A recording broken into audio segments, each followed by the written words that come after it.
Welcome to our channel. Today we how to disable Patreon payment notifications, quick tutorial step by step clearly.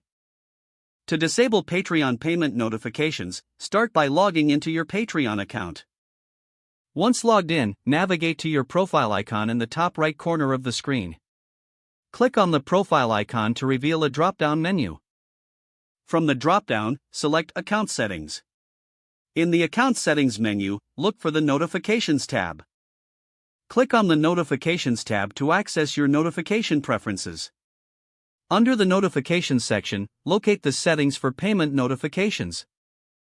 You will find options related to various notifications, including payment alerts. Uncheck the box next to payment notifications to disable them. Make sure to review any other notification settings if desired. After adjusting your settings, scroll down to the bottom of the page.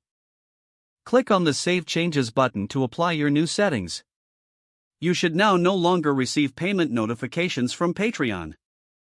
If you have any additional questions, refer to the Patreon Help Center for more assistance. If the page does not load, refresh the browser or try again in a private or incognito window.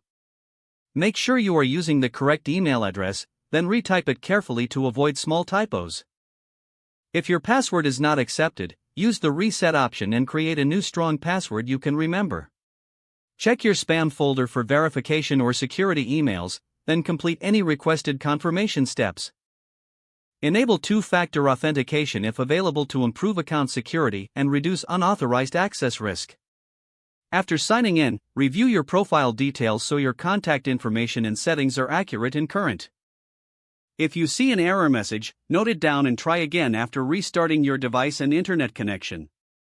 Log out when you finish, especially on shared devices, to keep your account and payment information secure. If the page does not load, refresh the browser or try again in a private or incognito window. Make sure you are using the correct email address, then retype it carefully to avoid small typos. If your password is not accepted, use the reset option and create a new strong password you can remember. Check your spam folder for verification or security emails, then complete any requested confirmation steps. Enable two-factor authentication if available to improve account security and reduce unauthorized access risk. After signing in, review your profile details so your contact information and settings are accurate and current. If you see an error message, note it down and try again after restarting your device and internet connection. Don't forget to like this video and subscribe to our channel for more step-by-step tech guides.